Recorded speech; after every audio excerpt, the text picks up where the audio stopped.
Então vamos aí começar. Boa noite a todos que estão entrando. Então aqui estou com a Elvira, Gil, o Mauro, o Valdemar, a Leonora e o Fabrício. Hoje nós vamos estudar com vocês o capítulo 7º. Quem tiver condição de pegar a sua Bíblia, é bom porque vai sempre acompanhando.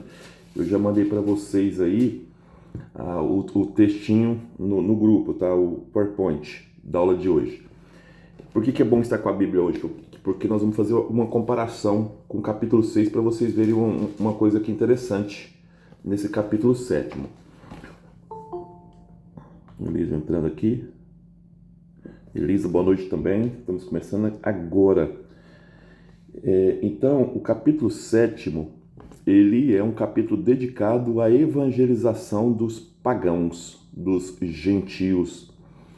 É importante a gente entender que o Marcos, ele escreve principalmente para os pagãos, para esses gentios, para os estrangeiros. Quem que eram os gentios? Pergunta é essa, quem são os gentios? Os gentios são todos os estrangeiros que não são judeus. Todos aqueles que não são judeus, na época que o Marcos está escrevendo o Evangelho, eles são chamados de gentios, tá? Todos esses são chamados de gentios. É para esses que o Marcos está escrevendo. O capítulo 6, se vocês observarem lá no versículo 30, capítulo 6, versículo 30, tem uma multiplicação dos pães lá, capítulo 6, versículo 30, que fala que sobraram 12 cestos, 5.000 homens comeram. Nesse capítulo 7, nós vamos ter uma segunda multiplicação dos pães, já, na verdade, no início do capítulo 8. Porque o capítulo 7 vai terminar no capítulo 8, versículo 9.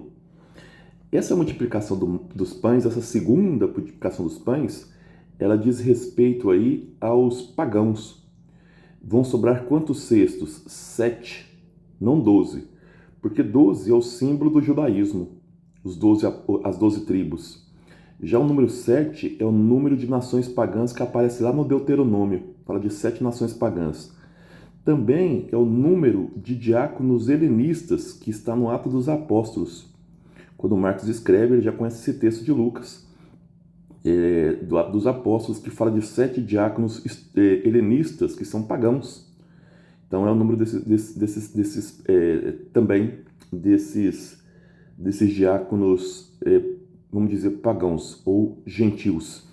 Então, o capítulo 7º, não esquecer disso, o capítulo 7 e o início do capítulo 8 até o versículo 9, o Marcos ele dedica ele para dizer que os gentios também são convidados para essa mesa, são convidados a converterem ao cristianismo. Como eu lembrei para vocês, o principal grupo que o Marcos escreve é justamente o grupo dos gentios. Marcos, nós já falamos para vocês a teoria ou hipótese que o Marcos escreve a partir de Roma. Então ele está escrevendo para comunidades também que estão se convertendo do mundo pagão, desse helenismo, desse mundo dos gentios, tá bom? Então esse é o grande objetivo do Marcos no capítulo 7 e no início do capítulo 8, é mandar um recado direto para esses gentios, convidando-os à conversão, ao seguimento de Jesus. Então não esqueçam, o Evangelho de Marcos tem 2 multiplicações do pão. Uma no capítulo 6, versículo 30, que é dedicada aos judeus, por isso que vão sobrar 12 cestos, e outra que é simbólico, tá? E outra para os pagãos, a partir do capítulo 8, versículo de 1 a 9, que é justamente para os pagãos, vão sobrar 7 cestos. E quem alimenta são 4.000 pessoas. Por que 4.000? Porque não é um número perfeito, não é 5.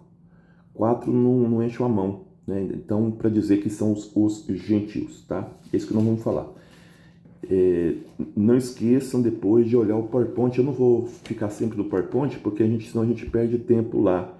Mas eu deixei o PowerPoint nesse segmento para que vocês entendam e depois vocês podem dar uma olhadinha lá. Então nós vamos começar no capítulo 7. Convido vocês que estão com a Bíblia para a gente trabalhar esse capítulo 7. Quem comprou o livrinho,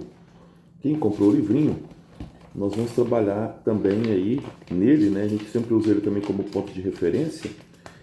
Nós vamos trabalhar então, começar aí com o capítulo 20. Nós estamos no capítulo 20, que o Balancin, que é o autor desse livro, Euclides Balancin, chama de uma nova moralidade. Uma nova moralidade, tá bom?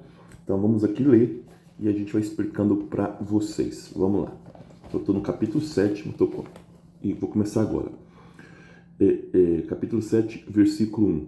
Ora, os fariseus e alguns escribas, vindo de Jerusalém, se reúnem em volta dele.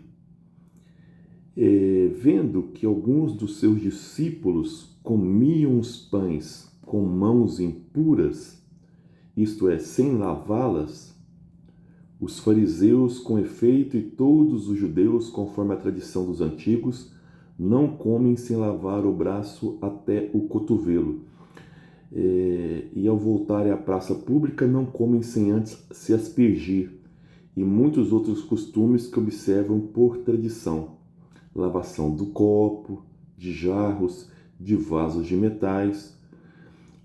Aqui um ponto importante, isso está tudo lá no Levítico, está na lei antiga, essa questão de lavar as mãos até o cotovelo, né? Alguns traduzem como punho, de se lavar quando vem da rua, lavar os objetos. Se vocês observarem, essa tradição oriental é muito forte. Até hoje, os muçulmanos, eles não entram numa mesquita se não se lavarem também. Essa é uma tradição que vem do Oriente muito forte. E ela está aqui nas Sagradas Escrituras, lá no livro, principalmente do Levítico. E os escribas interrogam, né, aí o Jesus.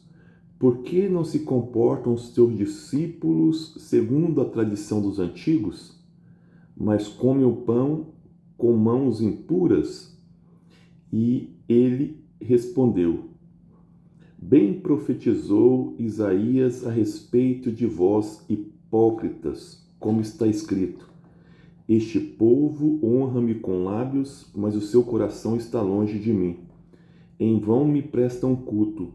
As doutrinas que ensinam são apenas mandamentos humanos. Antes de continuar aqui, eu vou explicar essa questão que é muito interessante. A palavra hipócrita aqui, ela tem um novo sentido, não é esse sentido moralista que nós temos, não. A palavra hipócrita, ela está ligada muito à questão de teatralização, de teatro, de máscara, tá? O significado da palavra hipocrisia aqui é muito mais uma ideia de teatro, ou seja, vocês fazem teatro, todas essas leis que vocês querem dizer que são sagradas, são leis humanas, não vêm de Deus. Por que não vem de Deus? Porque são questões, lavar o punho, lavar o rosto, lavar o jarro, são muito mais questões sociais do que religiosas. Então, seja, aqui o que Jesus está dizendo, que aquilo que vai sujar o homem não é aquilo que vem de fora, é o que vem de dentro. Uma verdadeira religião não se constrói a partir de dados externos, mas vem do interno. Isso é uma grande questão que Jesus está levantando aqui. Olha o que vai dizer. Abandonais, estou no versículo 8. Abandonais o mandamento de Deus, apegando-vos às tradições dos homens. Jesus está dizendo que as pessoas estão transformando tradições humanas em tradições religiosas. Tudo isso que eles falaram são tradições humanas, não tem nada a ver com religião. E se apegam nisso como se isso fosse fundamental. E dizia-lhes: Sabeis muito bem desprezar o mandamento de Deus para observar vossas tradições. Vou dar um exemplo aqui, daqui a pouco explico isso. Com efeito, Moisés disse: Honrará teu pai e tua mãe. E aquele que amaldiçoar pai e mãe, certamente deve morrer. Isso é um mandamento que vem de Deus.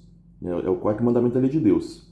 Vós, porém, dizeis: se alguém disser a seu pai ou a sua mãe, os bens com que eu poderia te ajudar são corbã, isto é, oferta sagrada, vós não deixareis fazer mais nada por teu pai ou por tua mãe. Assim invalidais a palavra de Deus pela tradição que transmitisses, e fazei muitas outras coisas desse gênero. Pessoal, o que é corbã? O corbã, ele é uma espécie de oferta que se fazia a Deus. Então você fazia uma espécie de promessa que o seu dinheiro ele deveria ser dado apenas a Deus, a sua herança deveria ir apenas para a igreja. Jesus está criticando isso. Jesus está dizendo assim, ó, o Corban não é uma lei religiosa. O Corban é uma lei humana. O que é religioso é honrar pai e mãe. Isso é religioso, isso vem de Deus, foi Deus que deu esse mandamento. Muitas pessoas não deixavam dinheiro para os pais ou não queriam ajudar os pais porque tinham feito essa promessa de Corban, de mandar o dinheiro para o templo. Né? Ou seja, Jesus está dizendo, vocês querem agradar a Deus através de uma lei humana, desprezando o pai e a mãe, que é uma lei divina. Vocês colocam principalmente a lei humana acima da lei de Deus. Basicamente o que Jesus está dizendo aqui é que as pessoas elas estão vivendo uma religião de exteriorização, mas não que vem do coração. A verdadeira religião é aquela que vem de dentro. E os judeus não fazem isso, eles preferem seguir essas regras humanas do que, muitas vezes, a lei de Deus. Os judeus têm 613 mandamentos, nem todos são de Deus. Nesses mandamentos, boa parte são de Moisés, orientações de Moisés, não que vem de Deus. Essa é a crítica que Jesus está fazendo, tá? Olha aqui que ele termina falando. Estou no versículo 14. E chamando de novo para si a multidão, disse-lhes, ouvi-me todos e entendei. Não há nada no exterior do homem que, penetrando nele, o possa tornar impuro. Mas o que sai do homem, isso é o que torna impuro. Então, é o que vem de dentro que torna impuro, não que entra na boca, se eu estou lá comendo com a mão suja ou não. E Jesus vai além. Se alguém tem ouvidos para ouvir, ouça. É interessante que esse versículo termina aqui, ele deve ter tido uma continuidade. Vocês veem bem, quem tem ouvido para ouvir, ouça. Só que ele fechou aqui, ele fechou a questão. Possivelmente o Marcos ele cortou o que ele ia acrescentar. E quando, ao deixar a multidão, entrou em casa, seus discípulos o interrogaram sobre a parábola. Não é uma parábola, é uma coisa muito simples de entender. Aqui não tem nenhuma parábola. E ele disse-lhes então nem vós tendes inteligência? Jesus está assustado, porque falou assim, eu falei tão claro, vocês não entenderam o que eu falei? Não entendeis tudo que vem de fora, entrando no homem, não pode torná-lo impuro? Porque nada disso entra no coração, mas no ventre e vai para a fossa. Literalmente, o que você come, boa parte vai para a privada mesmo. É isso que Jesus está dizendo. Assim ele declarava puro todos os alimentos. Você sabe que os judeus têm alguns alimentos que os judeus não comem, né? Como carne de porco, não mistura leite com carne, assim por diante, que é impuro. Aqui Jesus está dizendo que todos os alimentos são puros, porque todos foram criados por Deus. Ele dizia, o que sai do homem é isso que torna impuro. Com efeito, é de dentro do coração dos homens que são as intenções malignas. Ele fala de 12 coisas aqui, possivelmente uma crítica ao judaísmo. 12 coisas que tornam o homem impuro. Quais são? Primeiro, maldades. Voltando lá, antes da maldade. Prostituição, roubos, assassinos, adultério, ambições desmedidas, maldades, malícia, devassidão, inveja, difamação, arrogância e insensatez. 12. Todas essas coisas más saem de dentro do homem e tornam impuro. Então, o que Jesus, através do Marcos, está dizendo para nós é que uma verdadeira religião ela se constrói a partir de dentro e não de fora, não do dado exterior, mas o que vem de dentro. Não adianta você ir bonitinho para a igreja, fazer as coisas certinho na igreja, mas por dentro você está podre, impuro. É isso que Jesus está cobrando. Não são esses dados externos que nós fazemos, tá? Não é a roupagem externa que conta, é a roupagem interna para uma verdadeira religião. E essa roupagem externa que os judeus estavam fazendo era a criação humana, não tem nada de Deus nisso. Ah, mas está na Bíblia. Mas nem tudo está na Bíblia, é a palavra de Deus. Boa parte das leis que estão no Levítico são palavras do Moisés, de criação do homem e não de Deus. São regras culturais, são regras sociais, tá? Por exemplo, quando a mulher ela está menstruada, não pode tocar nela? Não é Deus que diz isso. Quem diz isso é Moisés. Quer dizer, são leis humanas de purificação. Não pode tocar no leproso? Isso não vem de Deus. Isso vem da questão de transmissão de doença que Moisés criou, não vem de Deus. Então, isso tem que estar muito claro. Muitos dos textos do Antigo Testamento não são palavras de Deus, são organizações a partir do Moisés, do Abraão, dos patriarcas, mas não necessariamente Deus. São códigos sociais, são códigos culturais e não códigos divinos. É isso que Jesus está dizendo aqui em relação a essa questão. Então, Jesus aproveitou de uma questão cultural para dar uma verdadeira lição do que é a verdadeira religião, do que agrada a Deus. Tá? O que agrada a Deus é nós sermos coerentes a partir de dentro, não de fora. Tá? Esse é o capítulo 7. Agora, nós vamos entrar numa questão interessante que aqui sim vai ficar bem claro Jesus pregando para os gentios, para os pagãos. Isso é a partir do versículo 24. Tá? O primeiro é a cura da filha de uma Ciro-fenícia, que é uma mulher cananeia. Então vamos lá, estou no versículo 24. Saindo dali, foi para o território de Tiro. Esse território de Tiro é onde está Sidônia também. Entrou numa casa e não queria que ninguém soubesse, mas não conseguiu permanecer oculto. A primeira pergunta que a gente faz é o que Jesus foi fazer na Fenícia, lá em cima, onde hoje é a Síria. O que Jesus foi fazer lá? Na verdade, se vocês observarem antes, quando Jesus está pregando lá na Galileia, os fariseus, principalmente os doutores da lei, já estavam articulando para matá-lo. Então, hoje, os biblistas, os historiadores, acreditam que Jesus foi para a Síria para poder esfriar a situação, para que os discípulos dele não corressem risco de morte, e nem ele. Então, foi uma espécie de fuga temporária que Jesus foi fazer na Síria.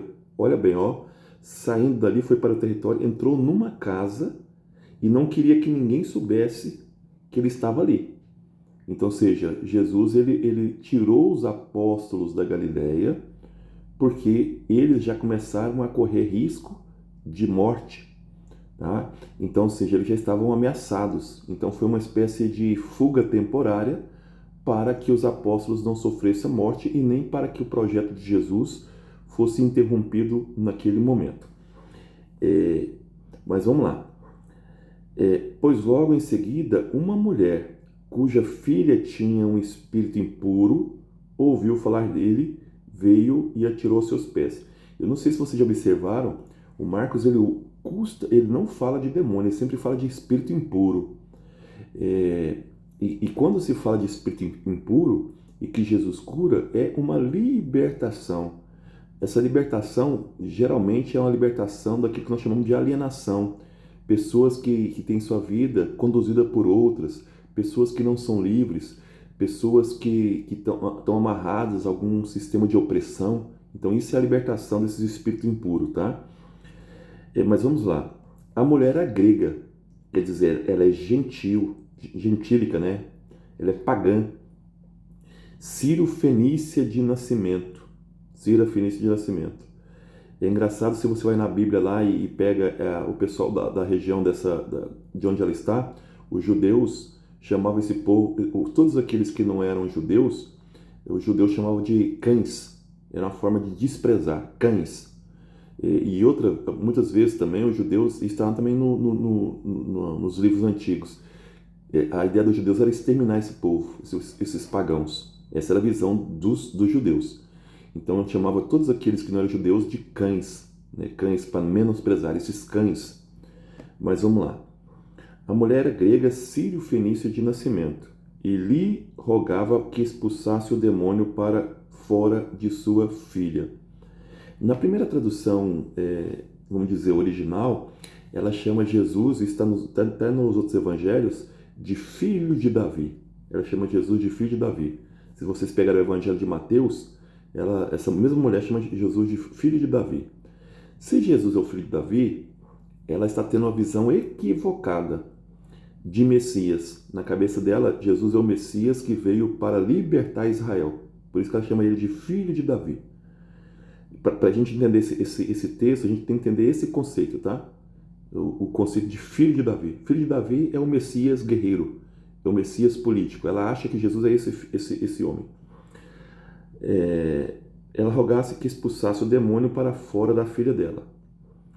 Ele dizia: deixa que primeiro os filhos se saciem, porque não é bom tirar o pão dos filhos e atirá-lo aos cachorrinhos. Jesus aqui está lembrando que os judeus chamam os pagãos de cachorrinhos. É verdade, Senhor. Senhor com S maiúsculo.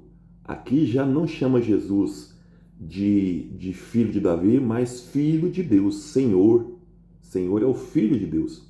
Então aqui ela usou dois conceitos para falar de Jesus. Primeiro como filho de Davi. Agora ela está chamando Jesus de filho de Deus. Quando ela fala esse segundo conceito, ela está começando a compreender quem é Jesus. É um processo. Mas também os cachorrinhos comem debaixo da mesa as migalhas dos filhos. E ele disse-lhes: pelo que disseste, vai, o demônio saiu da tua filha. Ela voltou para casa e encontrou a criancinha tirada sobre a cama e o demônio tinha ido embora. Aqui esse texto é muito importante por vários motivos. Primeiro, quando ela chama Jesus de filho de Davi, que não está nesse texto de Marcos, mas aparece em Mateus, Jesus está dizendo que eu não posso fazer nada, você está tendo uma visão equivocada minha. Se você me chama de filho de Davi, o filho de Davi tem que vir primeiro para os judeus. Por isso que ele fala isso, né? E não para os pagãos. Mas quando ela chama ele de Senhor, aí tem um processo de fé. E por isso que ela foi curada, a filha foi curada. Já falei várias vezes para vocês, o Evangelho do Marcos, a fé é conceito central. Só podemos seguir Jesus em contexto de perseguição se nós tivermos fé. A grande pergunta do Evangelho de Marcos é essa: como ser fiel ou fiéis os seguidores de Jesus em contexto de perseguição? Todo tipo de perseguição, como o caso aqui dela aqui, especificamente essa alienação. Se nós tivermos fé. Então, se ela teve fé, então ela foi atendida.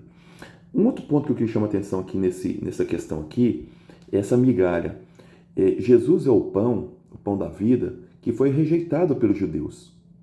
O que Marcos está dizendo é que o pão que deveria ser alimento para os judeus foi negado. Foi negado. E as migalhas, os pagãos estão querendo até as migalhas. É muita fé. Aquilo que nós rejeitamos enquanto pão, os pagãos estão aceitando as migalhas. Isso é uma fé tremenda dessa mulher. E o que o Marcos está dizendo é isso: enquanto o povo judeu recusou Jesus, ele está escrevendo lá no ano 70, enquanto o povo judeu recusou Jesus como pão, os pagãos aceitaram até as migalhas desse Jesus. Por isso que Jesus percebe essa fé dela. Quer dizer, Jesus veio primeiro para o povo judeu recusou. Os pagãos, eles estão aceitando essas migalhas. Por isso que Jesus preferia, nesse momento aqui, estar com os pagãos do que com os judeus. Porque os pagãos aceitam muito mais a palavra dele do que os judeus. Então, aqui vocês vê claramente o Marcos fazendo esse convite para os pagãos. Os pagãos, eles são bem-vindos, tá? Aqui. Vamos ver agora a cura de um surdo gago. Para evangelizar, eu preciso escutar e preciso falar. Tem muitos que não conseguem evangelizar porque não escutam e não falam. O surdo gago aqui também é uma metáfora de todos aqueles que negaram a Jesus, que não escutaram Jesus e por isso não podiam anunciá-lo. Então vamos aqui, ó. Saindo de novo do território de Tiro, seguiu em direção ao mar da Galileia, passando por Sidônia e atravessando a região do Decápolo. Decápolo é uma região de pagãos. Jesus ainda está na região dos pagãos. Trouxeram-lhe um surdo que gaguejava e rogava que puseram as mãos sobre ele. Quer dizer, os pagãos não conseguem evangelizar se não estiver ligado a Jesus. É isso que o Marcos está dizendo. Levando a sós para longe da multidão, colocou o dedo nas orelhas dele e com a saliva tocou-lhe a língua. Um processo, quer dizer, um processo de evangelização. Marcos está mostrando as primeiras evangelizações desses pagãos. Depois, levantando os olhos para o céu, gemeu e disse: Efatá, que quer dizer abra-te. E imediatamente abriram-se os ouvidos e a língua se desprendeu e ele falava corretamente, ou seja, começou a evangelizar.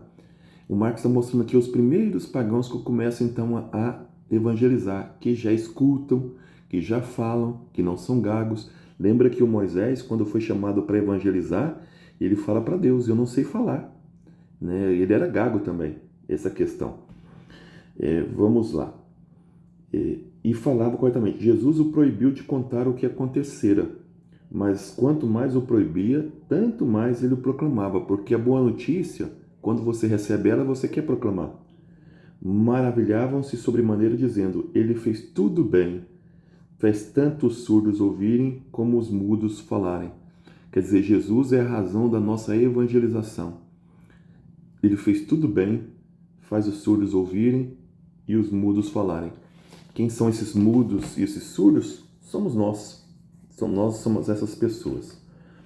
Agora eu entro com vocês aí na última parte que é agora a multiplicação dos pães em relação aos pagãos. Eu peço que vocês não esqueçam de pegar agora a Bíblia e comparar o capítulo 8, versículo 1. Só virassem a página, vocês vão ver, ó, com o capítulo 6 e o versículo 30. É exatamente igual. O que muda são os números, para mostrar que Marcos fala de duas multiplicações dos pães. Uma para os judeus, que está no capítulo 6, versículo 30, e outra para os pagãos, que está no capítulo 8, versículo 1. Então, vou ler com vocês aí para vocês entenderem, tá? Naqueles dias, novamente, uma grande multidão se juntou e não tinham o que comer. Por isso ele chamou os discípulos e disse-lhes: tenho compaixão da multidão. Lembra que eu falei na última aula que o Marcos usa compaixão só para Jesus? Quando é para ser humano é misericórdia. Para Deus é compaixão, é aquilo que vem de dentro. A palavra compaixão está ligada muito a entranhas. Deus tem um amor que vem de dentro, né? que chega a doer de amor que tem pela humanidade. Por isso que compaixão. Tá? Então, quando é para o homem, Marcos usa misericórdia. Quando é para Deus ou para Jesus, ele usa compaixão. Tenho compaixão da multidão, porque já faz 3 dias que está comigo e não tenho o que comer. Se eu mandar em jejum para casa, desfalecerão pelo caminho, pois muitos vieram de longe. Seus discípulos responderam: como poderia alguém aqui no deserto saciar com pão a tanta gente? Por que o deserto? Você sabe que deserto é um lugar também teológico. Enquanto paraíso dá a noção de Deus, o deserto dá uma noção de ausência de Deus, né? Então, também porque os pagãos eles ainda não eram convertidos. Então, isso aqui é importante. Ele perguntou: quantos pães tendes? Responderam: 7. Nem se fala dos peixinhos agora, fala depois, 7. As 7 nações pagãs, tá? 7. Mandou que a multidão sentasse pelo chão e tomando os... Porque do judeu são 5 pães e 2 peixes. Aqui são 7 pães, nações pagãs. Mandou que a multidão sentasse no chão e tomando os 7 pães, deu graças, partiu-os e deu aos seus discípulos para que os distribuíssem. Jesus nunca distribui, ele põe sempre os discípulos para distribuir. Por quê? Porque para dizer que Deus utiliza do ser humano para evangelizar. Deus utiliza de cada um de nós para fazer aquilo que tem que ser feito, que é a vontade de Deus. As coisas de Deus não vêm do céu diretamente. Deus utiliza do ser humano, como utilizou-se de uma família. Então, Deus pede a colaboração humana para que seu projeto seja realizado. Isso é respeito ao ser humano, tá? Ao seu discípulo para que distribuísse. E eles distribuíram à multidão. Tinha ainda alguns peixinhos, nem se fala de quantos. Depois de os ter abençoado, mandou que distribuísse também. E eles comeram e ficaram saciados. O banquete da vida, quando se partilha, dá e sobra. Eu estava dizendo assim, a pessoa perguntou, Jesus é comunista, capitalista? O que Jesus é? Jesus propôs também uma política. A política de Jesus é partilha. Quando a gente partilhar, não vai ter fome no mundo. Quando a gente partilhar, o mundo vai ter a cara de Deus. A partilha é o grande, vamos dizer, é a grande política de Jesus. Não comprar, partilhar. Partilhar tudo. Dos pedaços que sobraram, recolheram 7 cestos, não 12. 12 é o número dos judeus, das tribos. 7 nações. E eram cerca de 4.000, não 5 como na outra, aqui é 4. Então os despediu. E imediatamente, subindo para o barco com seus discípulos, partiu para a região de Dalmanuta, que nós não sabemos até hoje onde é essa região. Até hoje os biblistas não descobriram onde é essa região, tá bom? Então o capítulo 8, versículo 1 ao 9, fala da segunda multiplicação de pães, tá? Essa para os gentios, para os estrangeiros. Se no capítulo 6, versículo 30 foi para os judeus, essa aqui vai ser para os gentios. Vamos continuar aqui, estou no versículo 11. Os fariseus pedem um sinal do céu. Saíram os fariseus e começaram a discutir com ele. Para pô-lo à prova, pediam um sinal vindo do céu. Suspirando profundamente em seu espírito, ele disse: Por que essa geração procura um sinal? Em verdade, eu vos digo que essa geração nenhum sinal será dado. Nenhum sinal será dado. E deixando-os, embarcou de novo e foi para outra margem. Quando você compara esse texto com o texto de Mateus, o Mateus fala daquele sinal de Jonas, em que Jonas fica 3 dias na barriga do peixe, da baleia. Isso significa a ressurreição de Cristo, a prefiguração da ressurreição de Cristo. Marcos não colocou isso. Então a dúvida dos biblistas é o Marcos, porque essa aqui do Marcos é mais antiga. O Marcos não colocou essa questão porque ela não existia mesmo e o Mateus só inventou isso depois? Ou o Marcos ignorou isso? É possível que o Marcos tenha ignorado porque não adiantava ele explicar sobre o sinal de Jonas porque ele está escrevendo para pagãos. E pagãos não sabem quem é esse Jonas. Não tem esse acesso às escrituras judaicas. Então ele preferiu não colocar. Por que Jesus não deu o sinal? Ele deu vários sinais. O problema é que as pessoas, isso aqui serve para todos nós, prestam muita atenção nessa reflexão porque ela é muito pertinente a nós. Muitas vezes a gente quer ver sinais miraculosos, sinais grandiosos para reconhecer a Deus. Então eu quero que Deus, que a imagem de Nossa Senhora chore sangue. Eu quero muitas vezes que o aleijado ande. Eu quero muitas vezes que o sol gire rapidamente para falar que Deus está ali. Que as nuvens mostrem a imagem de Nossa Senhora. E a verdadeira religião não é isso. A verdadeira religião é o quê? Dar pão a quem tem fome, dar água a quem tem sede, visitar os prisioneiros. Então, o que Jesus está dizendo é que os sinais foram dados. Quais sinais que ele fez? Tantos sinais para trás, curou o cego, deu de comer a multidão, curou os doentes, a mulher que tinha sangue, a menina que estava morta. Então são sinais, esses são sinais. Então esses são sinais. Os sinais da verdadeira religião são simples. Atender aos doentes, libertar as pessoas da sua ignorância, que é a questão da alienação que eu falei para vocês, ser atento ao próximo. Lembra do versículo anterior, do capítulo anterior, que é ser limpo por dentro. Esses são os verdadeiros sinais da religião. Não esses sinais grandiosos. Então, pedem um sinal. O que é pedir o sinal do céu? O que eles querem que Jesus faça é espetáculo. Eu vou frisar para vocês aqui, que fazem já formação comigo há muito tempo, não existe uma religião a partir desses espetáculos, uma verdadeira religião a partir desses espetáculos. Eles não são divinos. Não são divinos. A verdadeira religião, ela vem pela simplicidade das coisas, pela generosidade, pela partilha, pelo amor ao próximo, o amor a Deus. Esses são sinais da religião, não esses sinais que eles estavam pedindo, coisas grandiosas. Ah, Nossa Senhora apareceu em Portugal porque o sol girou. Não. Se você não acreditar em Nossa Senhora, porque lá em Portugal as pessoas são melhores, ajudam mais o próximo, não precisa ficar preocupado com o sol. Não é assim que Deus age. Deus sempre vai agir nas coisas pequenas. A verdadeira religião é o cuidado com os excluídos, com os pequenos, é não falar mal dos outros. Esses são sinais da verdadeira religião.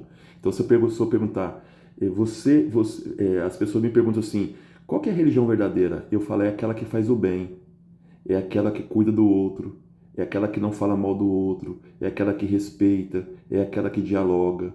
Essa é a verdadeira religião. Esses são os verdadeiros sinais. Esses são os verdadeiros sinais. Então, Marcos aqui está evangelizando os pagãos, porque os pagãos conheciam muitas religiões. Então, o Marcos está dizendo que a verdadeira religião é essa, os sinais que Jesus já deu, do cuidado com os doentes, do cuidado com os pobres, com os leprosos, com cuidado com a mulher que sofria, com a criança. Essa é a verdadeira religião. Muito interessante essa questão aqui. Fujam de religião que apresenta esses grandes sinais. Deus não está ali. Esses dias eu estava até brincando, isso não é por causa dos evangélicos, serve para nós também. Isso serve para os dois lados. A marcha para Jesus. Eu sempre pergunto, será que Jesus vai nessa marcha? Né? Ou esses grandes espetáculos, será que Jesus está ali? Eu sempre vou perguntando assim essas questões, né? Então, tomar cuidado com esses eventos grandiosos. Será que Jesus está ali? Tá? Então, são perguntas que nós temos que fazer sempre para nós. E finalizando, né, que eu falei que vou até o 21 com vocês, eu estou no 14, 8:14. O fermento dos fariseus e de Herodes. Eles haviam esquecido de levar pães e tinha apenas um pão no barco. Um pão no barco. Ele recomendou então, quando Jesus viu aquele pão lá, ele fez uma metáfora. E aí ele lembrou de que é feito o pão? De fermento. Ele falou, cuidado, guardai-vos do fermento dos fariseus e do fermento de Herodes. Então, ou seja, o que Jesus está dizendo é, cuidado com a hipocrisia que vem dos fariseus. Cuidado com a hipocrisia que vem do Herodes. Cuidado em também não buscar um Messias político. Jesus está avisando isso para os apóstolos, porque os apóstolos também ainda não compreenderam quem é Jesus. Então, eu estou dizendo, cuidado em não querer enxergar em mim o mesmo Messias que os fariseus querem, esse que liberta pelas armas, ou um rei como Herodes. É isso que ele está dizendo aqui, tá? Eles, no entanto, refletiam entre si, por que não tinham pães? Mas percebendo ele, disse, por que pensais que é por não ter pães que eu falei isso para vocês, né? Ainda não entendeis e não compreendeis? Eles não estavam compreendendo quem é Jesus até aquele momento. Os apóstolos têm a mesma cabeça dos fariseus. Viam em Jesus esse Messias guerreiro. Tanto é que a partir agora do capítulo 9, vocês vão ver que Jesus anuncia 3 vezes a morte dele. O Evangelho de Marcos apresenta 3 vezes Jesus anunciando a sua morte. É ali que ele começa a evangelizar os apóstolos. Tende o coração endurecido? Tende os olhos e não vedes? Ouvidos e não ouvis? Lembra lá do gago e do surdo? Agora vocês estão entendendo aqui, né? Quem são os gagos e os surdos? São os próprios discípulos. Vocês têm olhos não veis, têm ouvidos não escutam, não conseguem entender. Não vos lembrais de quando parti os 5 pães para os 5.000 homens? Quantos cestos cheios de pedaços recolhestes? Disseram 12. E dos 7 para os 4.000, quantos cestos de pedaços recolheste? Disseram 7. Então disse-lhe, nem assim compreendeis que o importante é a evangelização? Quer dizer, não é desse fermento que eu estou falando, do fermento de pão. Estou falando do verdadeiro fermento, que é a hipocrisia dessa gente. Não, eu não sou o Messias guerreiro. É isso que Jesus está dizendo. Eu sou o Messias que veio trazer vida. Quando ele fala da multiplicação, ele está dizendo de partilha. Eu sou esse Messias. Não sou aquele Messias guerreiro que os fariseus e Herodes estão esperando. Tá? Isso aqui é muito importante para entender. A partir de agora, grave isso que eu vou dizer, o capítulo 8 para frente é a divisão de águas dentro do Evangelho de Marcos. Até que o Marcos apresentou Jesus como Filho de Deus, como Cristo, mas sempre Jesus, ele pedia para não contar quem ele era, porque as pessoas não iam entender. Mas a partir do capítulo 8 chegou o momento de revelar Jesus. Agora, a partir do capítulo 8, Jesus vai revelar quem ele verdadeiramente é, a partir do capítulo 8. Então ele começa a chamar os apóstolos às escondidas e começa uma evangelização mais profunda, dizendo quem ele é, o tipo de Messias em que ele é. Aqui deu os meus 40 minutos que eu falo com vocês. Quem tiver dúvidas, já pode abrir aí as câmeras em relação ao capítulo 7, que nós lemos todo, e o capítulo 8, que nós lemos até o versículo 21. Como eu disse para vocês, o PowerPoint eu já coloquei lá para vocês e depois eu vou colocar o vídeo também. Para aqueles que estão acompanhando a gravação, vou desligar nesse momento.